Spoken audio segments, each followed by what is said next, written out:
वर्तमान भाजपा सरकार को पता चल गया है कि देश की जनता को धर्म की चटनी चटा के ही हम सत्ता में बने रह सकते हैं। ये दूसरी ओर उद्योगपतियों के इशारों पे या उद्योगपतियों के साथ में मिलके देश की खनन संपत्तियां जो हैं हमारी, उनको कैसे हड़पे, कैसे निकाले जी, कम समय में कैसे निकाले, कैसे निकाल के खुद को और उद्योगपतियों को लाभ पहुंचाए, उस नीति से वर्तमान केंद्र और राज्य दोनों सरकारें चल रही है।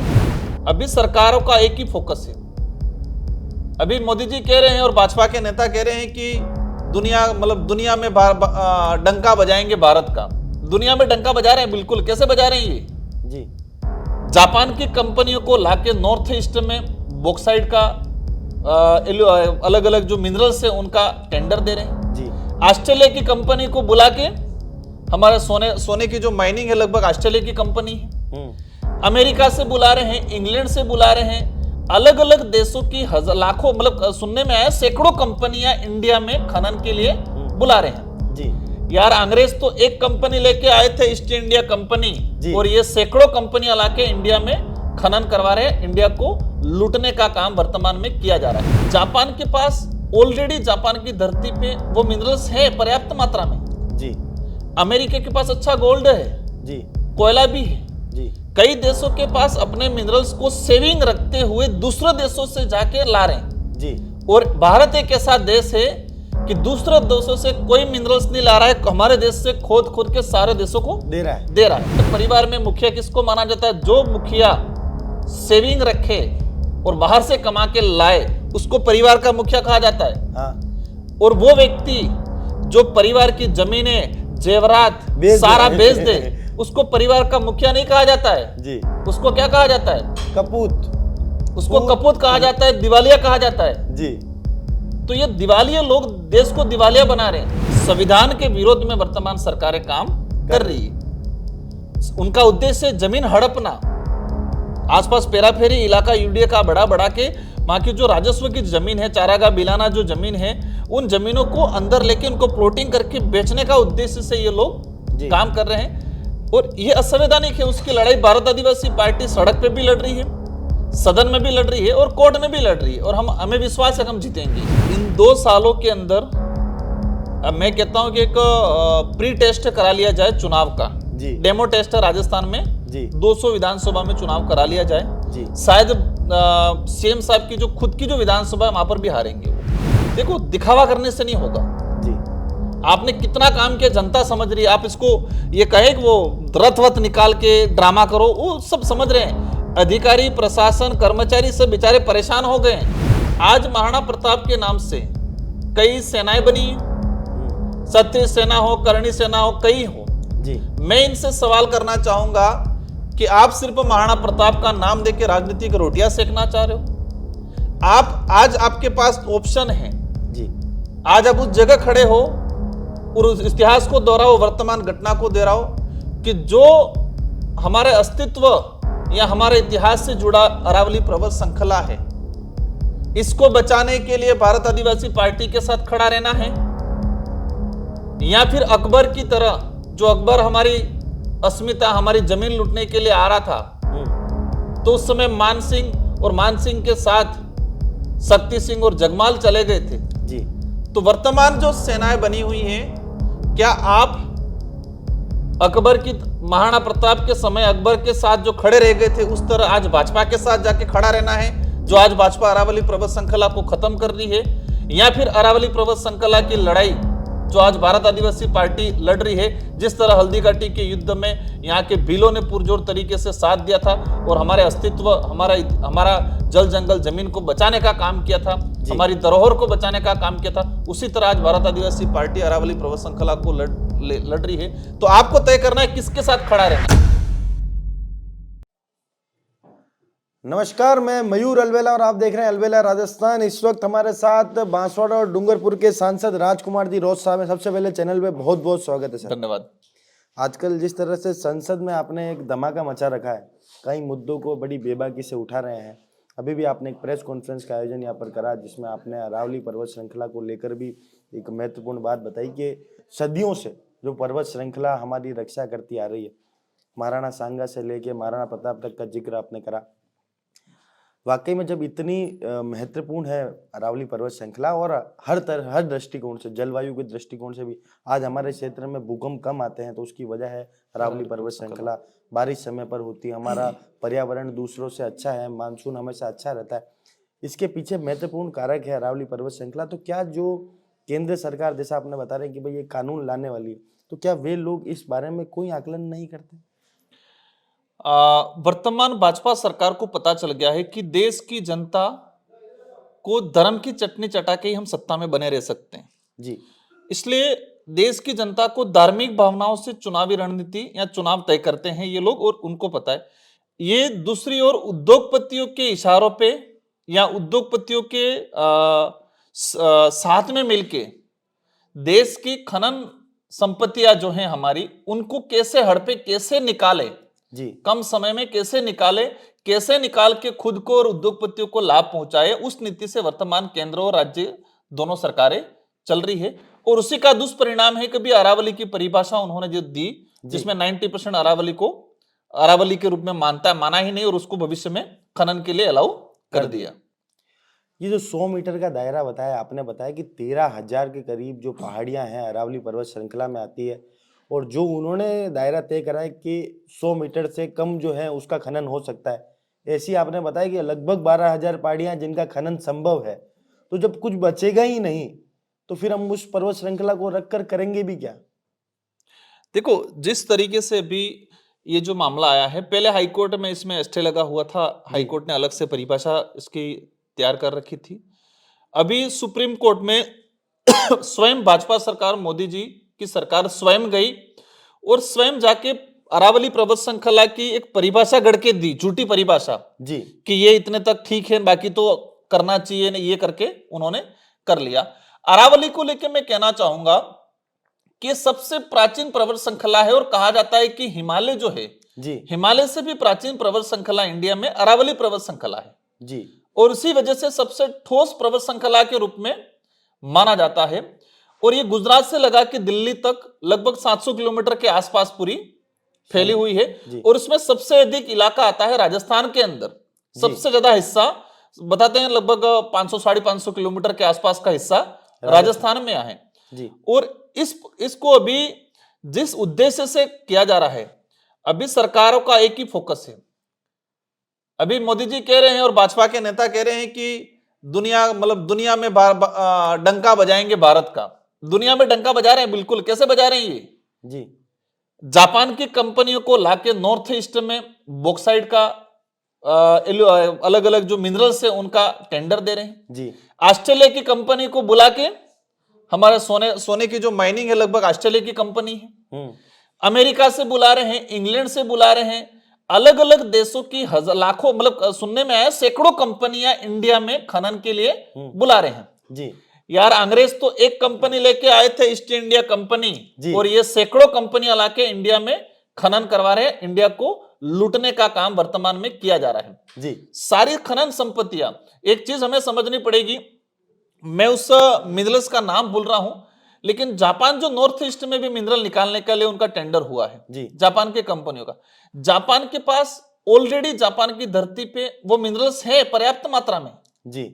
अमेरिका के पास अच्छा गोल्ड है जी, कोयला भी है जी।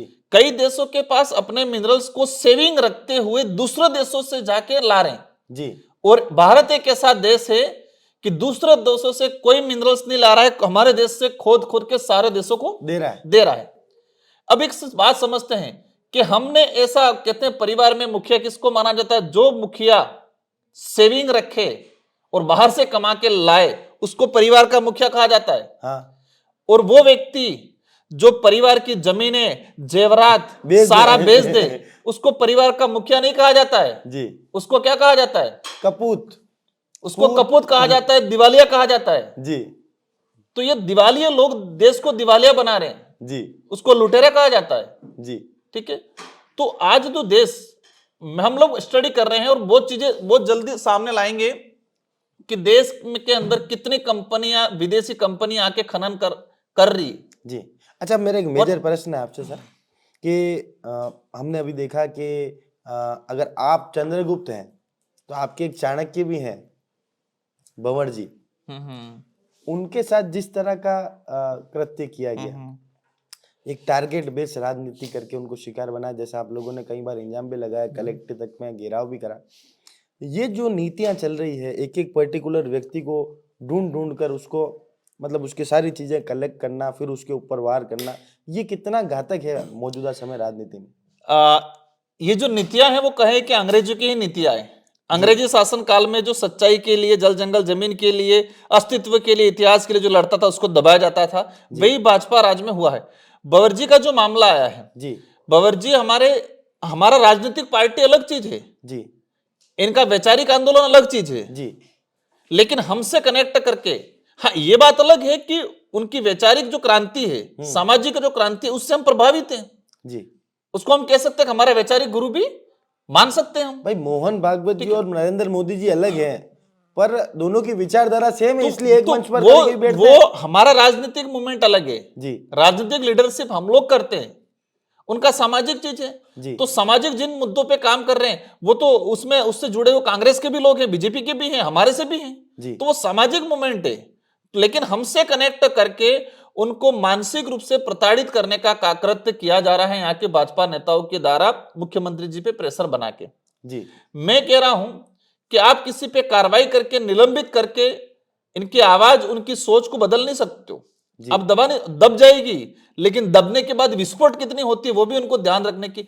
भाजपा के नेताओं को दबाने के बजाय उनके अंदर सुधार लाने की जरूरत है कि आप स्वयं सुधरो। जी। हमारा जो रास्ता था उस रास्ते का सबसे ज्यादा विरोध किया यहाँ की दोनों नेशनल पार्टियों ने। जी, ठीक है, आज दोनों नेशनल पार्टियां धीरे धीरे हमारे रास्ते पे आ रही है। जी, दोनों पार्टी आ रही है धीरे धीरे। जय जोहार का शुरुआत में कितना विरोध होता था, जी। आज मोदी जी बोल रहे हैं, राहुल जी बोल रहे हैं, यहाँ के कांग्रेस बोल रहे हैं भाई जय जोहार बाप पार्टी का संबोधन नहीं, प्रकृति का संबोधन है। सही बात है। अब उन्होंने उससे जोड़ दिया। तो जिस तरह से ये लोग काम कर रहे हैं, हम शेड्यूल 5 की बात करते थे, 5वीं अनुसूची की, तो 5वीं पास कहते थे ये लोग। अब पता चल गया उनको कहा संविधान के अंदर 5वीं अनुसूची भी है। हम एक कार्यक्रम कर रहे हैं चुनावी चौपाल करके, जिसमें हमने आसपास की तमाम पंचायतों में जाकर कार्यक्रम कर रहे हैं, तो वहां पर आम युवा, आम जन काफी मतलब भय की स्थिति में है, और मतलब वो असमंजस की स्थिति में है कि टीएसपी एरिया को लेकर क्या रहेगा। अगर कोई पंचायत निगम में शामिल हो जाती है या नगर पालिका में शामिल होती है, तो टीएसपी क्षेत्र रहेगा कि नहीं रहेगा, वहां के लोगों के रोजगार पर संकट है। देखो, सबसे पहले कि नगर पालिका, नगर परिषद, आदिवासी शेड्यूल 5 जिलों के अंदर असंवैधानिक है, गैर कानूनी तरीके से इनको इंप्लीमेंट किया जा रहा है। संविधान के विरोध में वर्तमान सरकारें काम कर रही है।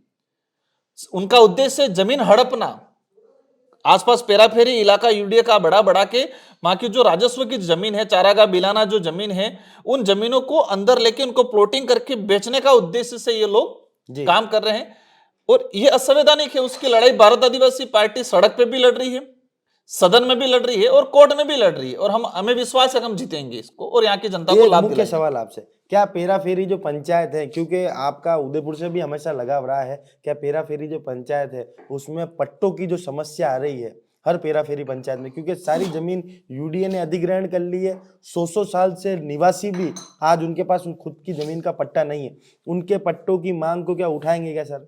बिल्कुल, इनकी जो मांग है उस मांग को पुरजोर तरीके से हम लोग उठाएंगे। और सर अंतिम और आखिरी, मौजूदा सरकार के 2 साल पूरे हो चुके हैं, और उसके लिए आज से शायद एक वो वैन भी उनका प्रचार करेगी 2 साल की उपलब्धियां। आप किस तरह से देखते हैं भजन लाल सरकार की 2 साल की उपलब्धियों को?